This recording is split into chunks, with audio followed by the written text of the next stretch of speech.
Thought Bubble Audio.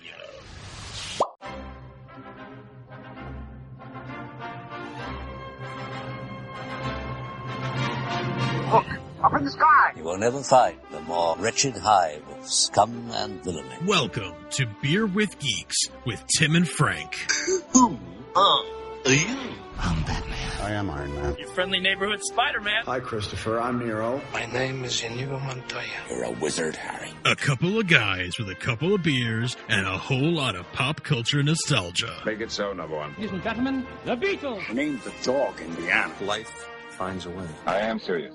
And don't call me Shirley. Now sit back and crack open a cold one, because it's time for Beer with Geeks. It comes in pints? Shaken, not stirred. Great Scott! I was way off. I knew it started with an S, though.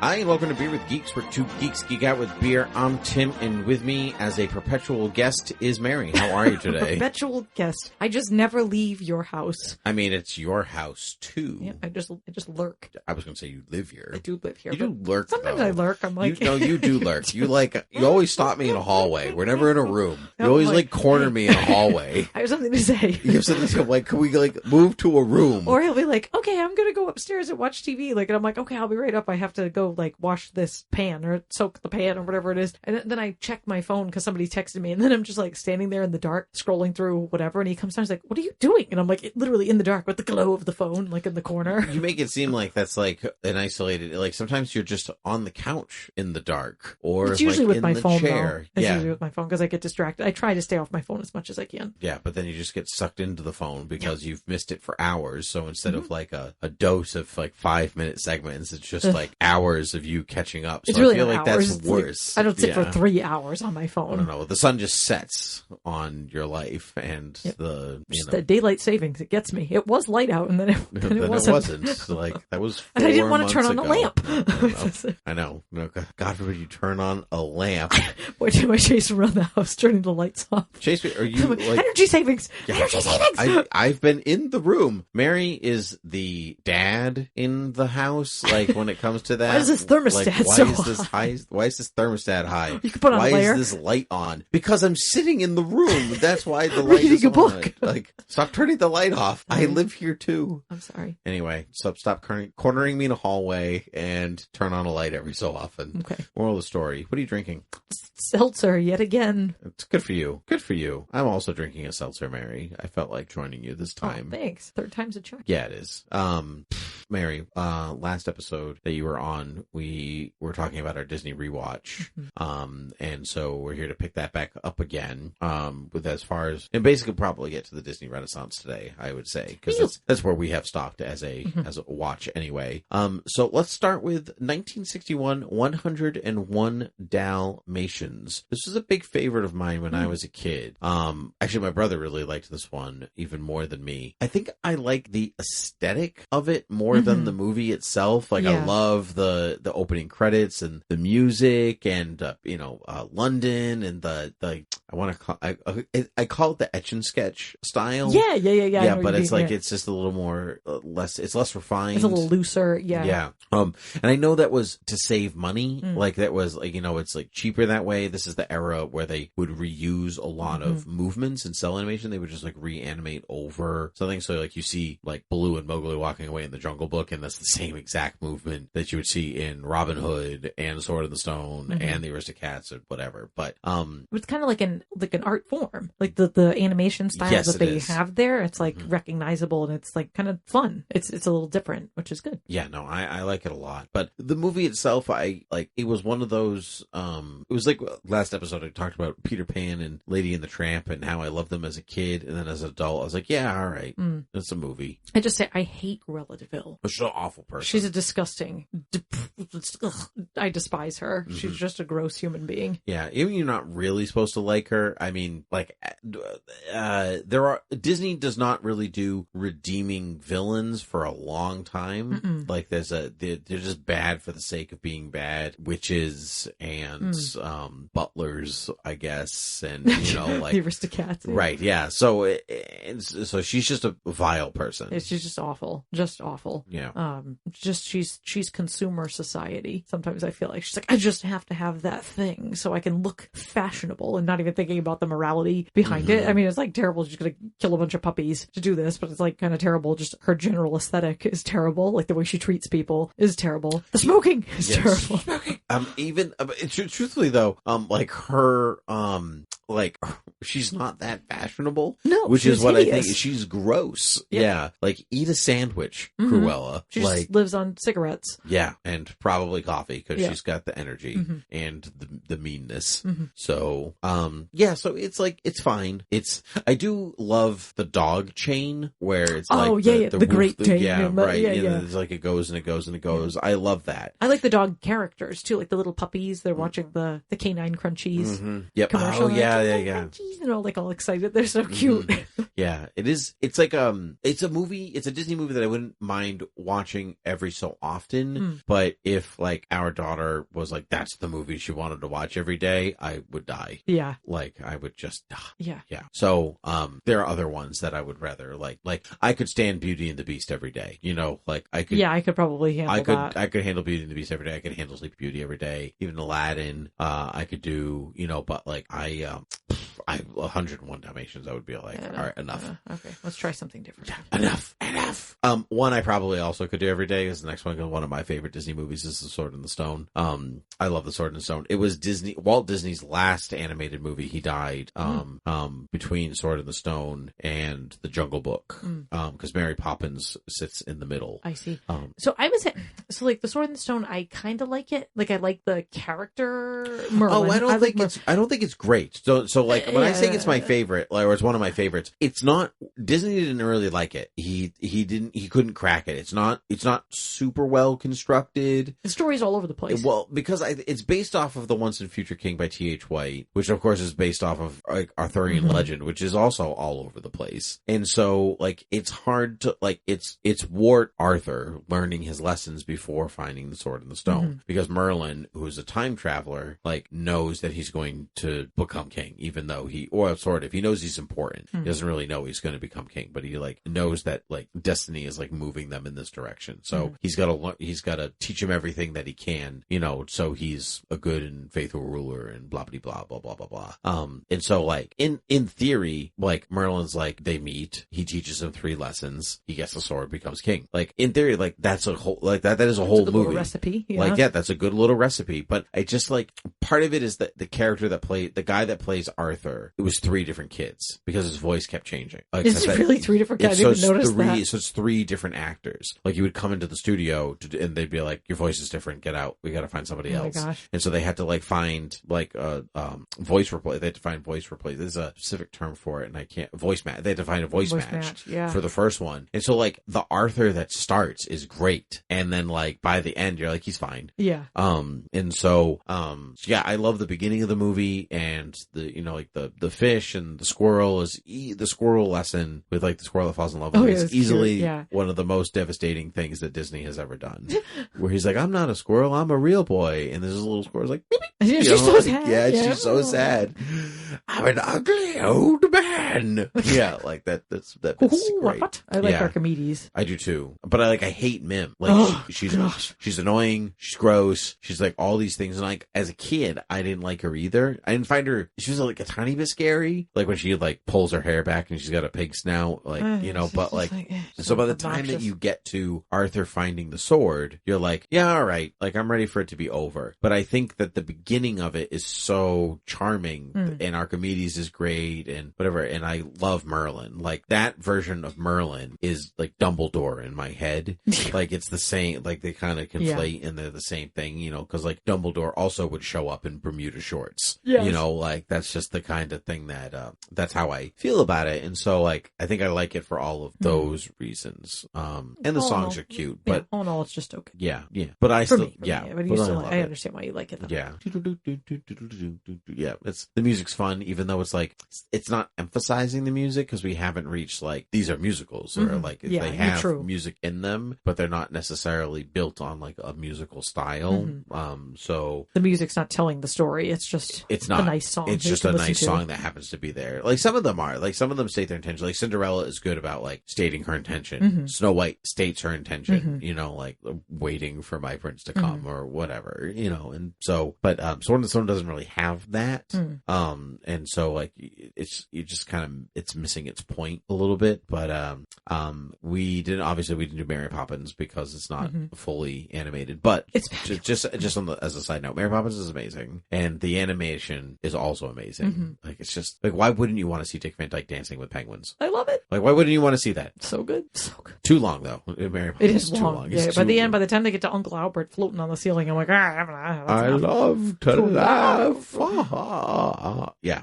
Anyway, next was the Jungle Book, which it wasn't as good as I thought it was going to be or remember it being. It's also kind of disjointed. It's just like fine. Also, yet another story that's old, written for children, and was incredibly dark. Oh yeah, like, Rupert Kipling was real dark. Like at one point, Mowgli, was a lot of commentary. Mowgli kills Shere Khan and like skins him and like stretches the skin on a rock and dries it, and he like describes it in detail. And you're like, this is for kids. To be fair, that was not in the movie. No, it was not. Thank goodness. No, but I mean, like even in the book, like you know, the end of the movie is Mowgli makes googly eyes at the girl, and she makes googly eyes at him, and they like go off together, and he that's goes to live with people. And he goes to live with people, but the book keeps going. Yes, right, and the people are like, oh, you're a wild man, you can't live here, and the village kills the family that took him in. So Mowgli is like, all right, well, I'm going to call my jungle friends and have them kill all of you. I don't even remember that from the book. It's been so long since I read the book. It's just crazy. Wild. Yeah.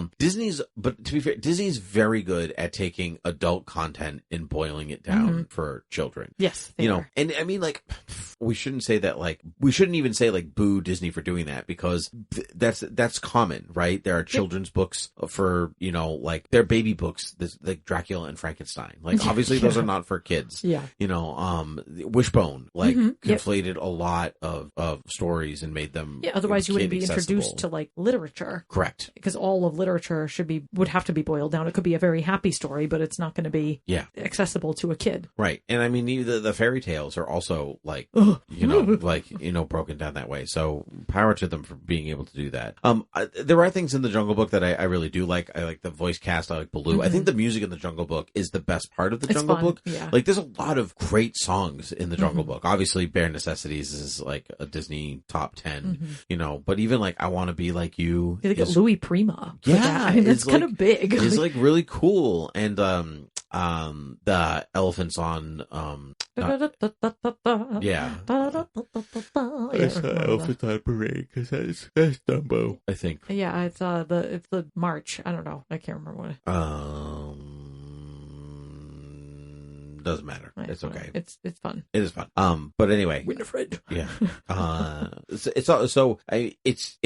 again one of those like it's good. I'm glad that I saw it again. You know, as an adult, I'll never need to rewatch it. It's also not one that I would be inclined to like show to the next generation. Like, you know, unless they're like, we got to watch all the Disney movies. Yeah. I wouldn't be like, Eloise, you want to watch a Disney movie? Here's the first one. Right. You know, like that we're going to show you. Like, no, I'd start in the 90s and work my way up, and I would be careful not to watch Frozen for a long time, so that doesn't become a thing. Yep. Yeah. Well, Frozen's cute. It's cute, but it's a thing. I don't know why it becomes such an obsession for people. No. It's just it is good. It is good. Yeah, it's fun. The characters are fun, but I don't know. Yeah, I don't know.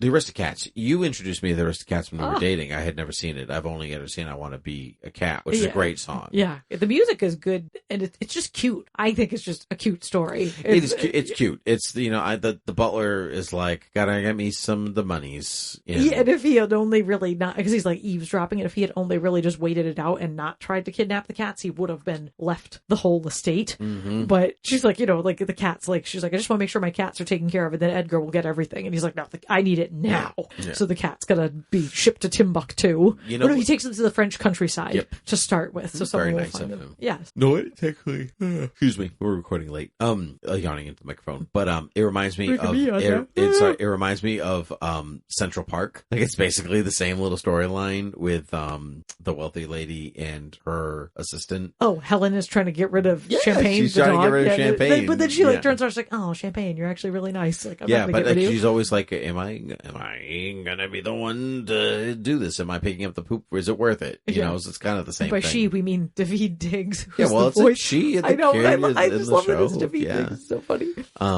We did not watch Bedknobs and Broomsticks. Nope. But we were gonna go. We should go back and watch it because I know it's also it's live action. But can we just acknowledge the lawyer in the Aristocats? Sure, I don't remember him at all. Boom, dead. Elevators are for old people. Yeah, that's right. He's my favorite part, I think. And the two dogs, the farm dogs, are great. Lafayette. Oh yeah, that's right. Napoleon. Which is funny because they're in France, right? I never even connected it before. It's the French countryside. That's funny. A very good, a classic. My friend Damon, you know Damon. Yes. One of his favorites, Robin Hood. Yeah, so good. Robin Hood. Yeah. Oh. Stop hissing in my ear. The way his snores. Yeah. Yeah, that's right. Robin Hood's great. I used to be scared of Robin Hood, not the character, a bit of the movie when I was a kid. Scene? The fire scene, but even them sneaking into the palace or the castle to rescue some of the people, like 3 o'clock and all's well. Anxiety inducing. It is anxiety inducing. I do feel like it just kind of ends, which is it's not a movie that I remember from start to finish. It's always like in these weird segments in my brain, but I just Little John Robin Hood, arguably one of the best opening songs. Yeah. I feel like it's used a lot now. People use it in reels on Instagram, and it's always like people are using it for everything, but it's just, I'm like, oh my gosh, that little song, just like now everybody's obsessed with it, but it's so catchy. Yeah, it's a lot of fun. Robin Hood's a lot of fun. And Robin Hood, like Peter Pan, for me from a previous episode, I say like I will watch other versions of Robin Hood. Like, I'm good to Robin Hood thing. Why not? Let's give it a try. Except for that new one with Taron Egerton, I did not get to. I haven't seen it yet. Yeah, but I still would like to, because If you were to rank Disney's Robin Hood, Prince of Thieves, and Robin Hood Men in Tights, how would you put those in that order from best? It's Men in Tights first, because unlike other Robin Hoods, he can speak with an English accent. So it's Men in Tights, and then Disney's, and then Prince of Thieves, which is a lot of fun. It is. It's like really pretty. It's got great music for the ultra American, for the ultra American that is Kevin Costner's Robin Hood. He's very fun. But Alan Rickman just like chewing scenery. Yeah, that's my wife, Crone. Like there's like some really good stuff in there. But I just I have too much fun with Men in Tights. It's so good. And then and so it's great, all of it. And I know Men in Tights is basically just making fun of Prince of Thieves, but it is. Yeah. It is. It's just so good. Yeah, but it's like Patrick Stewart shows up and he's got the Scottish accent. It's like King Richard in Prince of Thieves. It's good to be the king. Isn't it Sean Connery? It's Sean Connery. Yeah, so that's who he's making fun of. The royal subject. Yeah.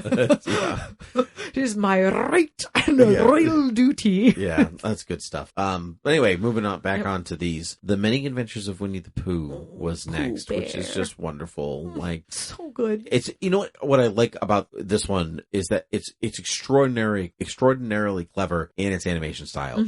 It's not just interested in telling the story of Pooh, it's interested in telling the book of Pooh, right? Because it plays around with the letters on the pages and it's like reading, it's like being in the story. The narrator interacts with the characters, which is cute. It's just rumbly in my tummy. The very blustery day, and I love it. It's like if you want to feel warm and fuzzy, you just watch Winnie the Pooh. Yeah, it's just so sweet. It is very sweet, and like you and I, we love things with low stakes. Yes, the stakes are so low. The stakes are so low. Oh, will Pooh make it down from the 2 feet in the air that he's in in there. And the rain came down. And it's like just raining, and they yeah. float away on a little chair, and it's so cute. It is cute.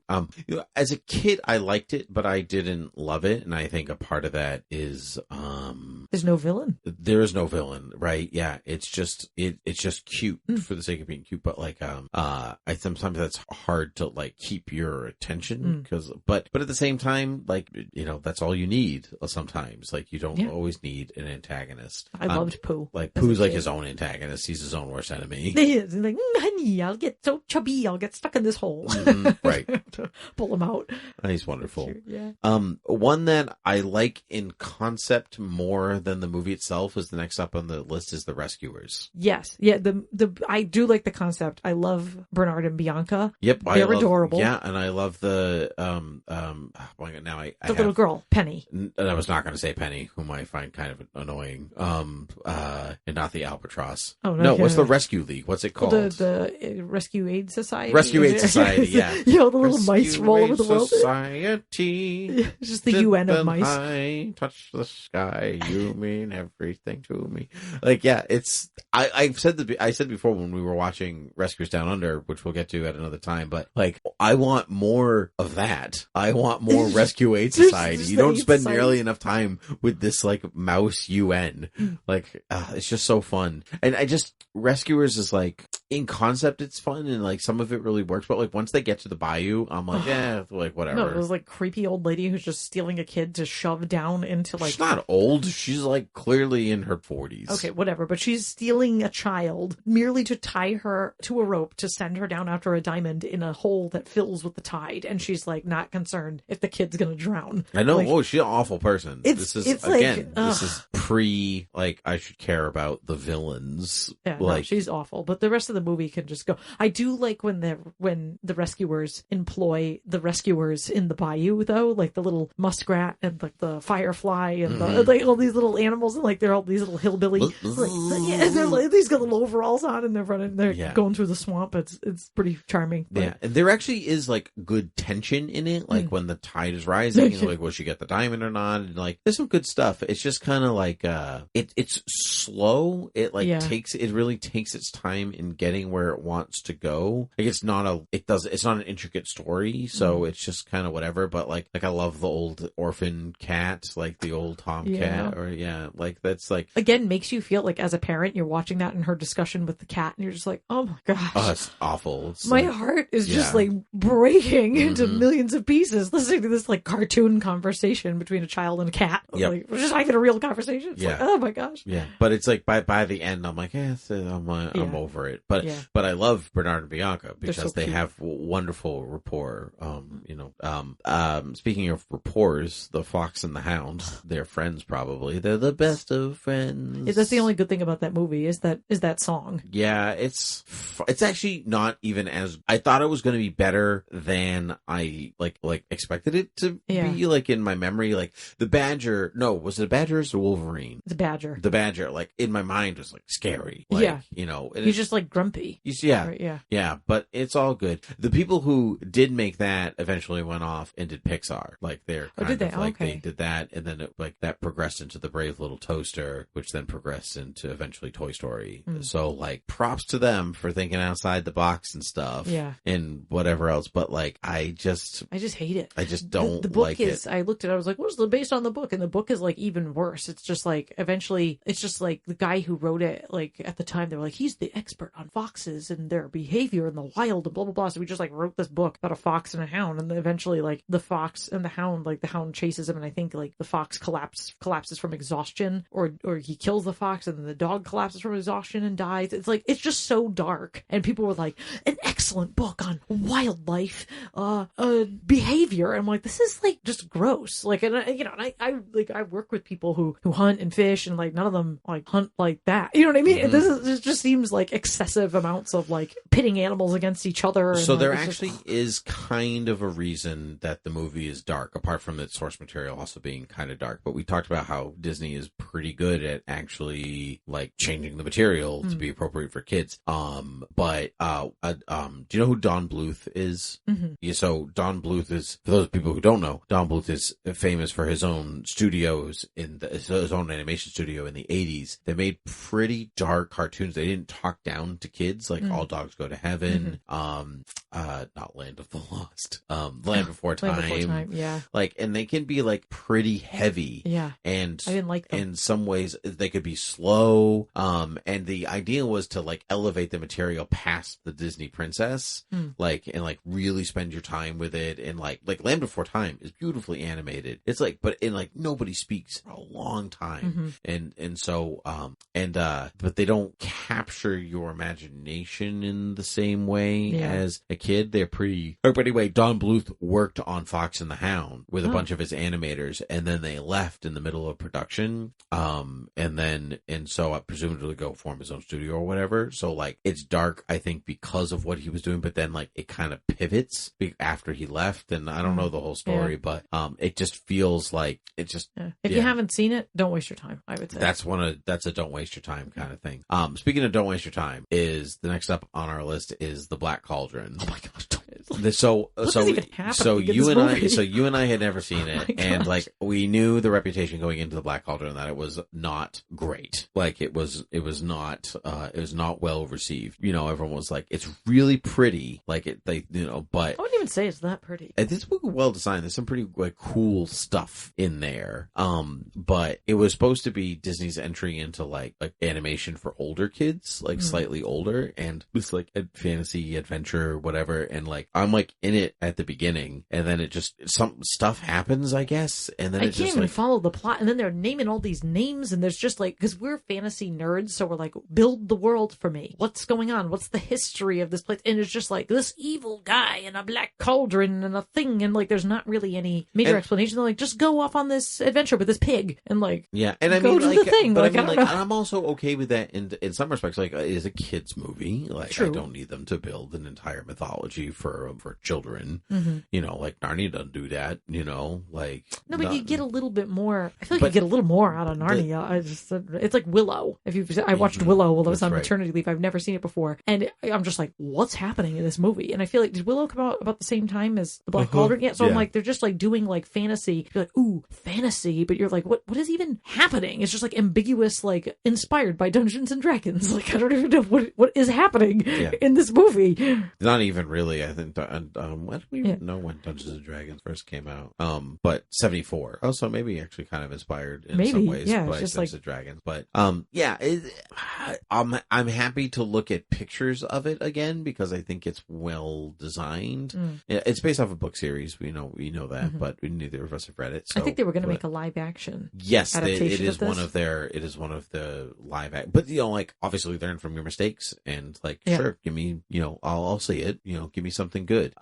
We have two left. One is one of my favorites. Oh, by the way, Black Cauldron came out on my birthday. Hey, look at that! Happy birthday to me. One of my favorites, and then not one of your favorites, The Great Mouse Detective, which I was very excited for you to watch because I love it very much, and you just were like, "This movie is terrible," and it hurts inside. I just couldn't get into it, and I was tired. I think when we watched, I probably fell asleep. You definitely fell asleep. You fell asleep. You fall asleep through many things. Yeah, I was not a fan of Ratigan. I was not a fan of Ratigan. Oh, Ratigan, the world's most famous rat. It's Vincent Price. Vincent Price. It just doesn't do anything for me, and I don't know why. I don't know. I like mice. I'm just going to turn you into baby. You're a big baby. It's not nice to say. I'm not a big baby. This is just my personal preference. You sound like a baby. It's because you're playing with the soundboard. I don't have a soundboard. I don't know what you're talking about. Yes, you do. Okay. You know you have a soundboard. Mm-hmm. Yeah. Anyway. So that was fun. I haven't done that in a while. So I love The Great Mouse Detective. I think it's really fun. It's also one of those movies that I think it's more interesting at the beginning, but it's got a slow pace, and so like I like it almost in some ways in principle because I like Sherlock Holmes or something, and I just want cheese crumpets or whatever. I love the beginning when he's like the bullet. and like all that stuff. But but by the end, I'm like also ready for it to be over. I'm like, it feels long for a movie that's not very long. This seems to be a running trend here with a lot of these movies in this segment that we're talking about. Like when you get into like Beauty and the Beast or Hercules or any of those, you're like, oh, this is great, and you by the end of the movie, you're like, that was great. You know what I mean? You never feel tired. So you know what it is? Because the music moves it along. Whereas these don't really have music in the same fashion. They're better songs too. They are better songs. Yeah, I agree. Because the Great Mouse Detectives is like 70-something minutes long. It's not even an hour and a half. I couldn't get through it. But you like feel almost every minute of it. And I still kind of like it, but you feel its time frame. And one that I felt, you really felt its time, was the last one on our list, which is Oliver and Company. Yeah, it's just like, it has its moments of cuteness. Does it though? It kills you because you're like, look at all the little kittens getting picked up out of the box, and there's Oliver, nobody wants him, and you're like, this poor little kitty, like nobody's gonna take him, and it's just like, you feel terrible. But they did get Billy Joel to be in the movie and do the music. The music is kind of fun. The little girl is really sweet, but then again, you're like, so who's Fagin? He's just like picking stuff up off the street, selling it to Sykes, who's just like this like ambiguously rich man with 2 Dobermans who's like ready to kill people at a moment's notice to get like petty cash from some guy who's like selling things at a flea market, probably. You know what I mean? So it's like, I don't even know what is even happening, but it's just like gross 80s New York City. Everything's dirty, everyone's gross, and I just have I loved it as a kid. I think I used to like it as a kid, probably because it had dogs in it, and I was like, I like dogs, fun. Like, the music was fun. At least the opening song was fun. Yes, the one that Billy Joel sings when they're all on top of like the cars and traffic. Sure. Ooh, ooh, ooh, ooh, ooh. That's like, got catchy music for like 2 seconds, and you're like, all right, that's it. Yeah, I'm done. I was pretty out quickly. Like, I remember like maybe 10-15 minutes in the movie, I was like, this is not good. And I like the story of Oliver. So like and I like animals, and I like Billy Joel, and I like New York. So like Bette Midler was in it too. Yeah, so you'd think she's the poodle, right? So you'd think that it has all of these things that I like, and it just doesn't. It doesn't do anything for me at all. But that's okay. So, but that's why they call it the Disney Renaissance. So these were not going to be great, because the next up is The Little Mermaid, which we'll talk about at another time. But like, that's when the going starts to like, that's when the shift occurs. And I will make the argument that it doesn't occur until Beauty and the Beast. I would too. Yeah, but after watching Little Mermaid, but the format changes. So we'll talk about that with another time. So fun. Yeah, you can find us up here with geeks.com and Gmail and Facebook, and you can rate us, review us on iTunes and all the places podcasts can be found. Patreon.com/ThoughtBubbleAudio to support the show, and ThoughtBubbleAudio.com to listen. That's the word I wanted to. I was going to say show and then watch, but to watch us. We're not on camera. No, we are an audio podcast only. ThoughtBubbleAudio.com for all other Thought Bubble audio shows. Mary, thanks for coming back again. Slim Shady's back again.